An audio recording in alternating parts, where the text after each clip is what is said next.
Warhammer, el fin de los tiempos. Libro 1. El retorno de Nagast, por Josh Reynolds. Segunda parte. La reunión. De la primavera de 2523 a la primavera de 2524. Capítulo 9. Bosque de Huagir, los reinos fronterizos. Manfred levantó el pálido brazo de su regazo y lo arrojó despreocupadamente al suelo, junto con el cuerpo desangrado al que estaba unido, donde cayeron con un ruido sordo.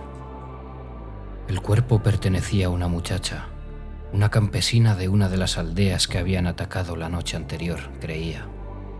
Ahora era de los gusanos, hasta que decidiera entregar sus tristes despojos a sus legiones. Se pasó un dedo pulgar por los labios. «Traedme al duque Forzini, por favor. Me gustaría charlar con nuestro anfitrión». El conde Nictolos hizo un escueto gesto de asentimiento con la cabeza y salió de la tienda de campaña que Manfred se había adjudicado. La cara del bargarabiano parecía una grotesca careta de facciones humanas. Una boca de escuálido se extendía de una oreja puntiaguda a la otra, y sus ojos saltones eran repulsivos. Parecía un cachorro con su monóculo y su grasiento pelo aplastado contra un cráneo de armiño. Apariencias aparte, era letal con una espada en la mano, y astuto, dos cosas que Manfred apreciaba. Es más, sus ambiciones eran tan triviales que incluso resultaban divertidas en lugar de irritantes. «¿Desde cuándo habláis con la comida, primo?», preguntó Marcos desde el rincón de la tienda donde estaba examinando el mapa de piel, extendido sobre un marco de madera. «Habló el irritante ambicioso», masculló Manfred, que paseó la mirada por la tienda, fijándose en su burda decoración. Poseía todo el Fausto y los elementos que esperaba del noble de quien la había cogido prestada 2 noches antes. Tapices y pieles de animales colgaban de los postes que mantenían en pie la tienda, y un brasero de hierro bajo con 4 patas, lleno de un carbón que se había enfriado hacía mucho tiempo, ocupaba el centro del espacio, justo debajo del agujero que se había recortado en el techo para la salida del humo. Junto al tabureta de madera rudimentariamente tallado en el que estaba sentado, había un armario dentro del que guardaba una colección de lanzas, jabalinas, venablos y otras variedades más esotéricas. Bajó los ojos al báculo cruzado sobre su regazo y la informe más arrugada recubierta de hierro que la habían atado en una punta mucho tiempo atrás, la garra de Nagast. Se trataba de una mano, o para ser más precisos de una garra. Era más grande que una mano humana y parecía desprender un miasma de hechicería. Mientras la contemplaba, los largos dedos esqueléticos parecieron moverse, como si trataran de agarrarse a su cuello. Y quizás se movieran de verdad. A fin de cuentas, algo del vil espíritu de Nagast estaba atrapado en aquella garra, como también lo estaba en su corona y en sus libros. Había traído la garra consigo, con la idea de que pudieran conducirlo al objeto de la búsqueda, la espada cruel, el arma forjada por los Skavens que había cercenado la mano de Nagast y puesto el punto final a su gran obra la primera vez. Entre los 2 objetos existía un vínculo, y si se los trataba con un poco de cariño, uno señalaba el camino hasta el otro. La garra le había susurrado algo, y Manfred le había hecho caso, y había ordenado a su legión que se dirigiese al paso del perro loco. Había tardado siglos en encontrar el báculo y la garra de Cadon de Morkane, escondidos en las cámaras subterráneas de esa ciudad perdida. Usoran, temeroso de su poder, los había sepultado en el agujero más profundo que encontró, si bien se había quedado la corona para sí. Tal vez el anciano vampiro se había visto incapaz de controlar más de un objeto de Nagast y había renunciado al resto, el muy estúpido. La voluntad de Usoran no estuvo a la altura de la tarea, aunque había estado más cerca que nadie de conseguirlo, a excepción de él, naturalmente. Manfred acarició el báculo y la garra se plegó y se estremeció como un gato agradecido. «Pobre Usoran, ojalá me hubieses escuchado», murmuró. «Ya te avisé de que no debías confiar en ella». «¿Qué?», preguntó Marcos. Parecía fastidiado. Manfred se volvió perezosamente para mirarlo. Nada, primo, nada. Solo hablaba para mí. Una vieja costumbre de la familia, masculló Marcos. ¿Qué has dicho?, dijo Manfred, a pesar de que lo había oído perfectamente. ¿Tienes algo que decir, Marcos? He dicho que este mapa está desfasado, respondió mansamente Marcos. Es tileano. ¿Qué esperabas? La cartografía es una de las pocas artes que no aseguran haber inventado, repuso Manfred. Y en respuesta a tu impertinente pregunta, primo, esta no es una partida de caza, con independencia de lo que afirme nuestro anfitrión. ¿Cómo se explica entonces que lo acompañe una tropa de jinetes y lanceros con armadura? En las cacerías se utilizan lanzas, dijo Marcos. Manfred concluyó por el brillo que vio en sus ojos que la terquedad de su primo era una impostura. La mordacidad de Marcos se había acentuado desde que entraron en las Montañas Negras y no remitía con la batalla. Se habían topado con el pequeño destacamento cuando ya descendían de las montañas y entraban en el bosque de Huagir. Manfred había ocultado el movimiento de sus fuerzas mediante hechizos durante la travesía por las montañas, pero Marcos y el resto se habían puesto nerviosos cuando el desdichado duque Forzini se había cruzado en su camino con una simple partida de caza. Forzini era uno más de la multitud de fútiles condes y duques que se habían autoproclamado señores de insignificantes feudos en los reinos fronterizos. Cierto, dijo Manfred, pero ¿qué partida de caza necesita un centenar de caballeros bien acorazados y un cañón de eso que se llama, según creo, artillería a caballo? ¿Qué estaban cazando exactamente, primo? Marcos abrió la boca para responder, pero antes de que pudiera hablar, Nictolo regresó y empujó una figura desaliñada a través de la puerta de la tienda. El hombre, encadenado y hediendo a sangre y a miedo, aterrizó a los pies de Manfred. «Ah, aquí está, por fin», exclamó el vampiro dando una palmada. «El hombre del momento, el duque Farnio Forzini de Alfori. Tengo entendido que el mijo de Alfori es excelente. Por supuesto, el principal producto de exportación de estos minúsculos reinos montañosos, siendo tantos, es la violencia». Sonrió. «Un tema que conozco en profundidad». Se levantó del taburete y puso en pie a su prisionero. «Arriba, jovencito. Yo soy conde y tu duque, así que ninguno de los dos debería postrarse ante el otro». Forzini se estremeció al ver la sonrisa de Manfred. El tileano era un hombre grande, con la musculatura de un caballero aguerrido. Había opuesto una resistencia feroz, aun después de comprender contra qué se enfrentaba. Se habían necesitado 2 días para meterle el miedo en el cuerpo. Forzini vio el cadáver de la muchacha y se puso pálido. Manfred siguió la trayectoria de su mirada. «Oh, ¿una conocida? Mis disculpas. Tuve un antojo.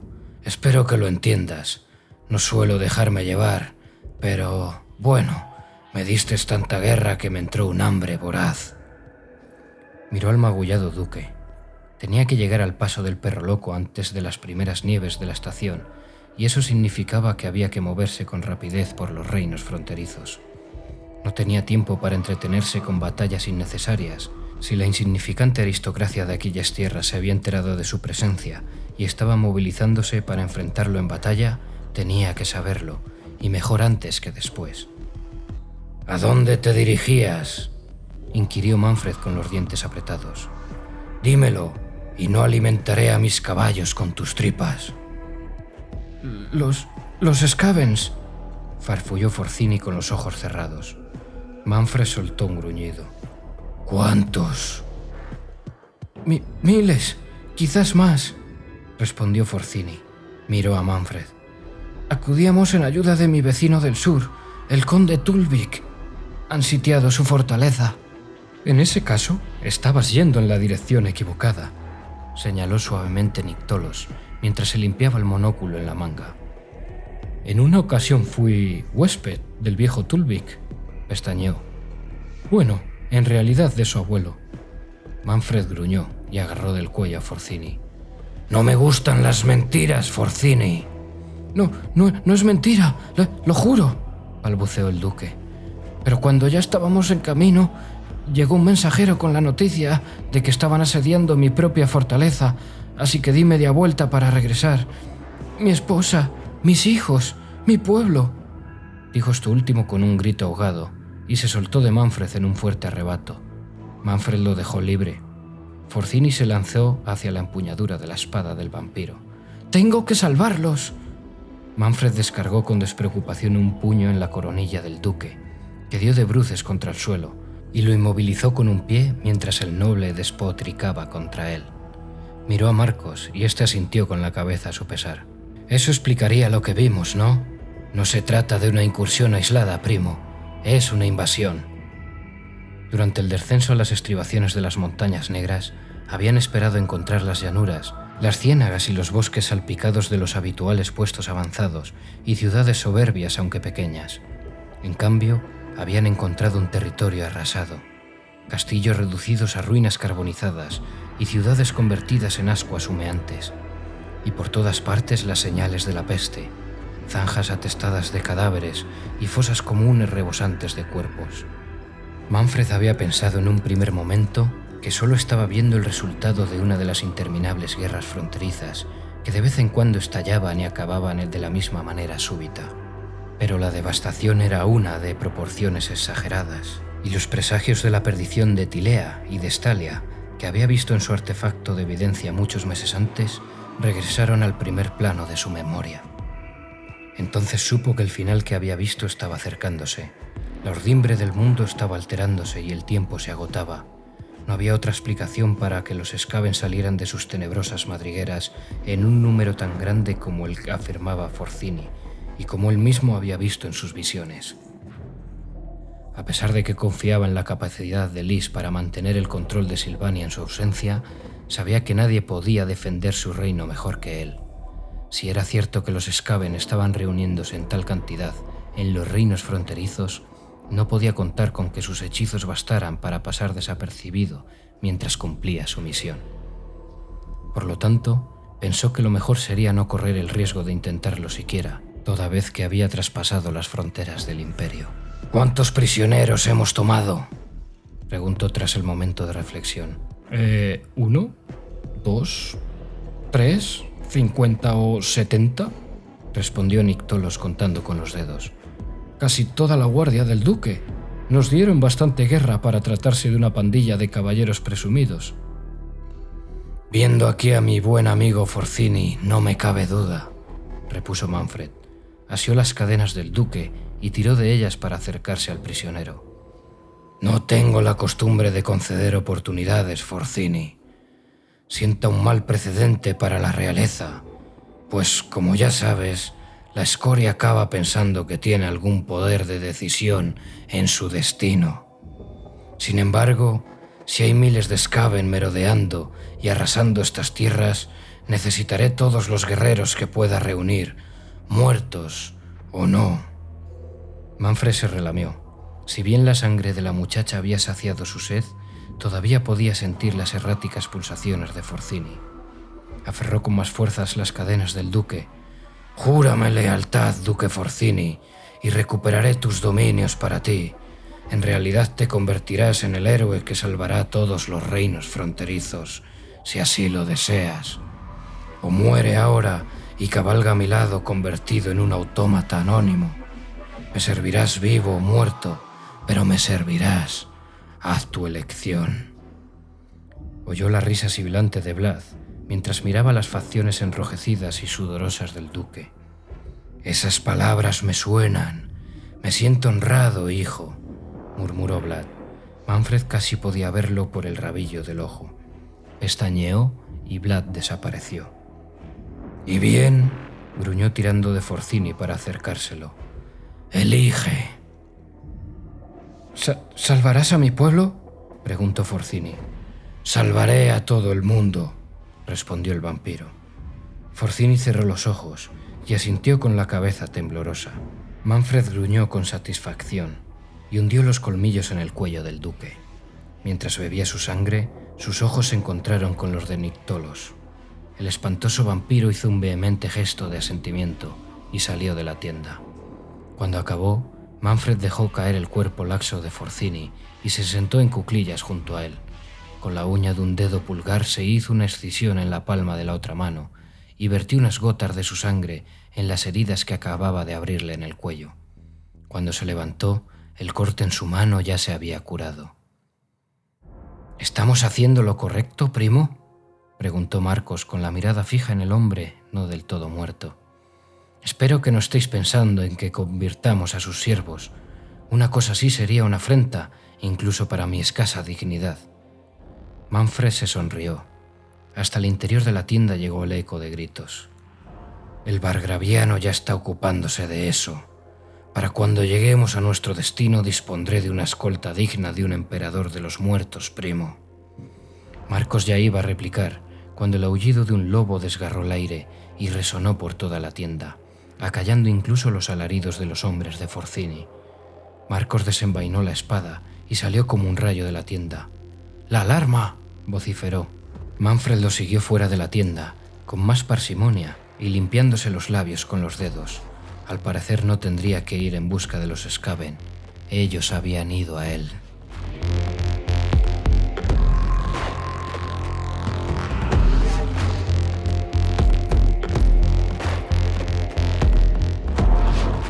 Brión, Bretonia.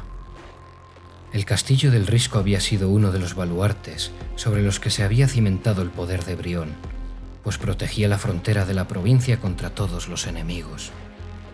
Ahora era un montón de ruinas calcinadas que había sido pasto de carroñeros de todo pelaje, tanto humanos como no.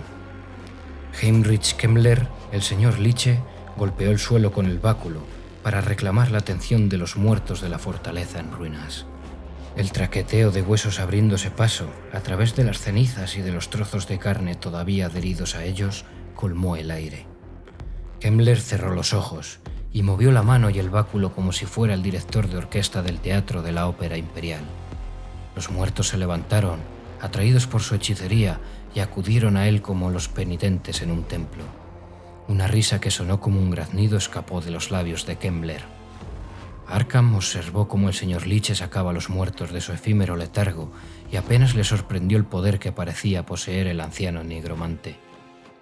La última vez que había visto a Kemmler, en los últimos meses de la guerra civil bretoniana, el señor Liche no era más que un desgraciado balbuceante, con escasas nociones del mundo que lo rodeaba. Ahora Kemmler volvía a ser el señor Liche de siempre, dueño de inagotables reservas de poder oscuro y frío. Arkham sabía que apenas se había recurrido a esas reservas en las cuevas, cuando él y Kemmler habían abierto las tumbas selladas de los elfos que se extendían a lo largo de las altas cumbres de aquellas montañas. Kemmler había pulverizado las magias antediluvianas que encadenaban a los feroces y egoístas espíritus hacinados en esos mausoleos, como si se trataran de meras telarañas. Arkham había hecho lo mismo, pero él conocía el origen de su propio poder. Sabía que había en el fondo de los pozos interiores de los que extraía su poder. La fuerza recién adquirida de Kemmler, por el contrario, era un enigma y una causa de preocupación. Su cuerpo marchito se hinchaba con los vientos de la muerte y de la magia oscura, y los muertos respondían al menor gesto suyo. La mirada relumbrante del señor Liche se topó con los ojos de Arkham, y el anciano esbozó una sonrisa de oreja a oreja, que dejó a la vista un cementerio de torcidos dientes parduzcos y negros. Arkham no dio muestra alguna de que hubiera advertido la sonrisa, y dejó que su mirada siguiera su curso y pasara del títere al titiritero. Krell el inmortal, Krell el del gran hacha, a quien Arkham conocía desde tiempos inmemoriales y que había sido la mano derecha de Nagash de la misma manera que Arkham había sido la izquierda. La ancestral criatura, ataviada con una ornamentada armadura recubierta por una pátina de herrumbre después de tantos siglos sumergiéndose en mares de sangre, se alzaba por encima de Kemmler, sujetando con indiferencia su atroz hacha. Las miradas de Krell y de Arkham se encontraron, y el enorme yelmo con cuernos del primero se inclinó levemente. Arkham se preguntó si habría sido un gesto de reconocimiento, una muestra de respeto o solo un movimiento reflejo del espíritu alojado en la criatura. No había manera de saberlo. La mente de Krell era un devastador torbellino de ardor guerrero y de avidez de sangre en el mejor de los casos. Si Kemmler era un motivo de preocupación, Krell era un punto de referencia, el inexpugnable baluarte sobre el que podía erigirse el futuro. Nagasa había arrebatado a los dioses oscuros la poderosa alma de Krell y la había absorbido de la misma inextricable manera como había absorbido la de Arkham. Ellos eran sus manos, su espada y su escudo, la encarnación de su voluntad. ¿Pero solo eran eso? Volvió a pensar en la burla de la niña eterna. ¿Había sido una burla cuando le había dicho que seguía siendo el hombre que fue? Se apoyó en el báculo mientras daba vueltas a las palabras de la elfa. Los efectos del hechizo de Morgiana habían desaparecido hacía tiempo, pero las heridas que había dejado en su psique aún no habían cicatrizado. El hechizo había avivado las ascuas de un fuego que había crecido, extinguido hacía mucho tiempo. Y si esas ascuas aún existían dentro de él, ¿también lo harían en el interior de Krell? Miró con el rabillo del ojo a la gigantesca criatura con la panoplia.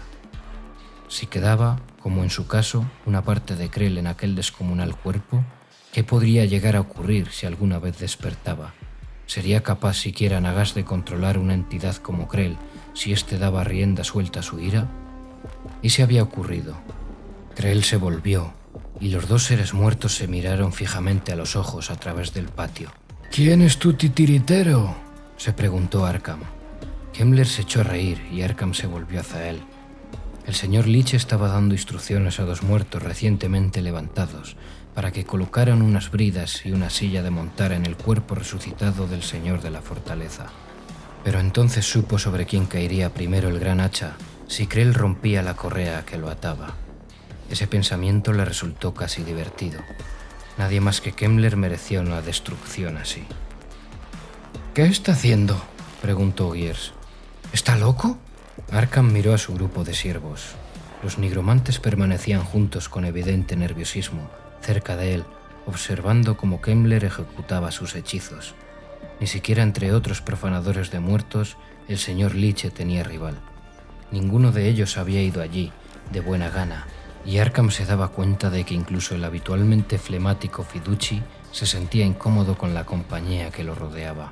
«Tienes ojos. ¿Qué te parece a ti que está haciendo?», replicó el mencionado Fiduci, que estaba limpiándose las gafas con ahínco, cosa que hacía cuando estaba inquieto. «Claro que está loco. Siempre lo ha estado». «Pero nos viene bien que lo esté, ¿no?», dijo Krug con una risa nerviosa, mientras se mesaba la barba rala. Se inclinó para pasar un brazo por encima del putrefacto hombro de su primo y acariciarle cariñosamente el rostro mohoso. «Y no es nada raro. Un caballo es un caballo, tenga 2 o 4 patas, ¿no?». El lisiado nano dio un bote en sus arreos arneses y dio su propia ocurrencia. En el otro lado del patio, Kemmler estaba obligando al señor muerto a ponerse a 4 patas. Kemmler rió de nuevo y levantó el báculo. Una energía oscura crepitó a lo largo del bastón y varios cuerpos se enfilaron arrastrando los pies hacia el señor postrado. Cuando llegaron, se arrodillaron, pegando piernas y brazos a la improvisada montura que encaramó a ellos.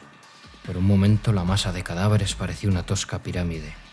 Luego, Kemmler barrió el aire con el báculo y bramó una frase con voz gutural, y la pila de hombres comenzó a desmoronarse, convertida en un tumulto del que salía una variedad de ruidos desagradables.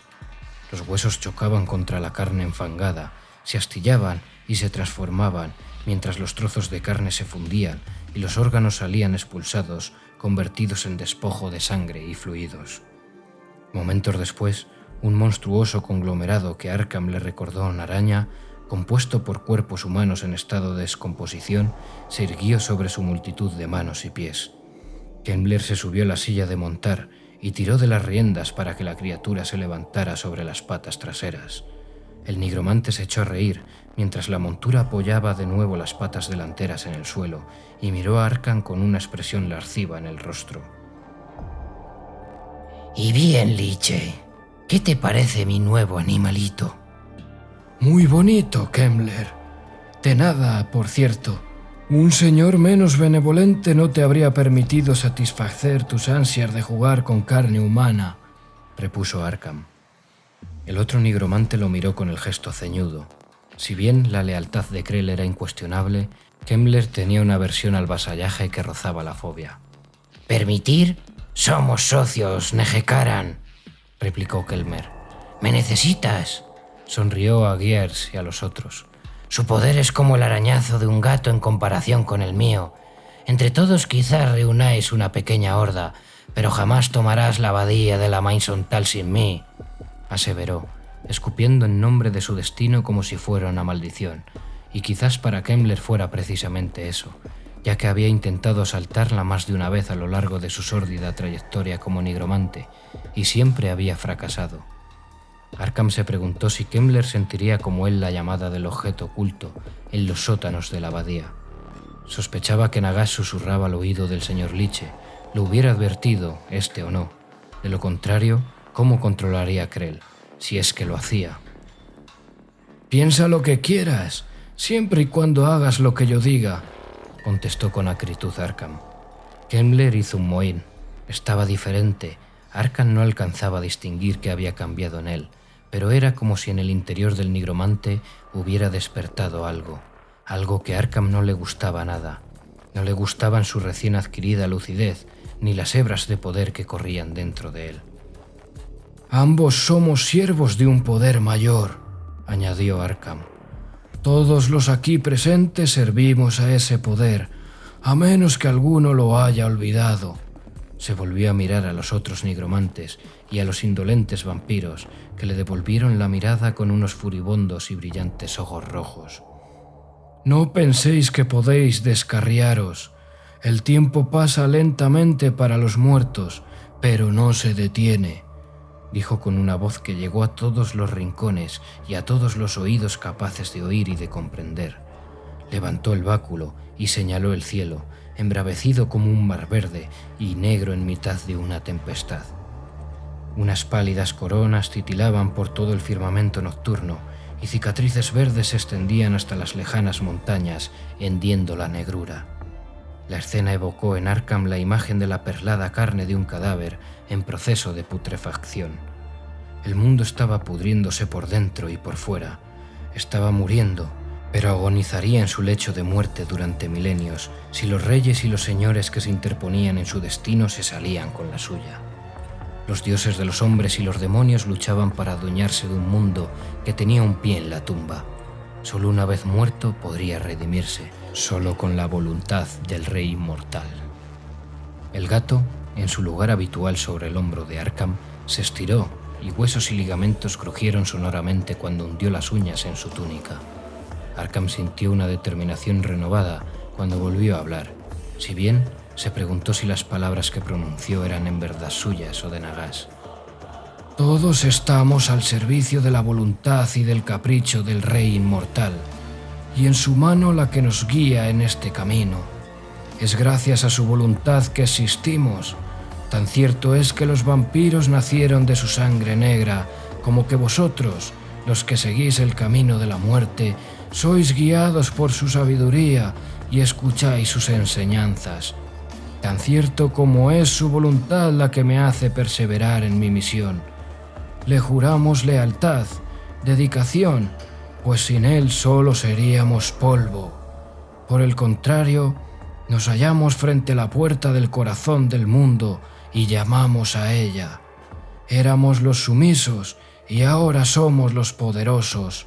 Servimos al rey del mundo». Miró a Kemmler. «Todos, no lo olvides». Kemmler soltó un bufido y abrió la boca para replicar, pero entonces un caballo negro entró al galope en el patio, precipitándose a través del destrozado rastrillo con una elegancia preternatural. El jinete se dejó caer de la silla de montar en cuanto el caballo se detuvo muy cerca de Arkham. «¡Tenemos compañía!», gritó el jinete, un vampiro, y señaló atrás por encima del hombro. Era uno de los que Manfred le había asignado como guardia de honor. Este en concreto se llamaba Cuervo Demonio, aunque en opinión de Arkham no compartía ningún rasgo con los cuervos ni con los demonios.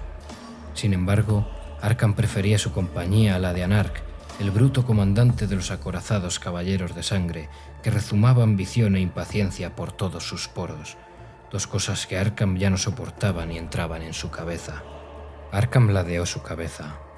«¿Hombres bestia?». Los exploradores del nigromante le habían informado de que había una horda bastante numerosa de criaturas del caos asolando un pueblo en el valle debajo. Arkham no tenía la manera de saber si buscaban batalla o se conformaban con seguir su estela y aprovechar su presencia para sus saqueos. «Bretonianos», dijo Erican Cuervo Demonio, «bajo la bandera de Kенelles». Arkham recibió la información con una ligera sorpresa. Sus fuerzas habían bordeado la frontera meridional de Kенelles, a pesar de que su objetivo se hallaba en el ramal de las Montañas Grises, que marcaba el límite oriental de esa provincia. Arkham había preferido llevar a sus seguidores un poco más al sur, para descender de las montañas en suelo de Carcassonne, a correr el riesgo de despertar la ira de Azel Loren. Las provincias más meridionales habían sufrido los peores estragos de la guerra civil y sufrían escasez de víveres y de hombres sanos. Había tomado esa decisión a conciencia, con la esperanza de despejarse el camino para llegar a la abadía en el momento que juzgara oportuno. Pero era evidente que la provincia no estaba tan devastada como había pensado. «Tancred», gruñó Kemmler. En su voz había un entusiasmo que desasosegó a Arkham, que de repente recordó que fue un duque de Kенelles quien había derrotado al señor Liche durante uno de sus periódicos intentos de tomar la abadía de la Maisontal. Era el mismo duque, o quizás su hijo, quien había expulsado al señor Liche de Bretonia y lo había obligado a huir a las Montañas Grises.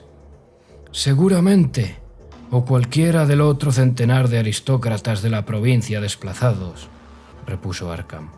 «Eso importa poco. Lo importante es que están en nuestro camino. Los aplastaremos y continuaremos adelante. Nagash tiene que levantarse y nadie se interpondrá en nuestro objetivo».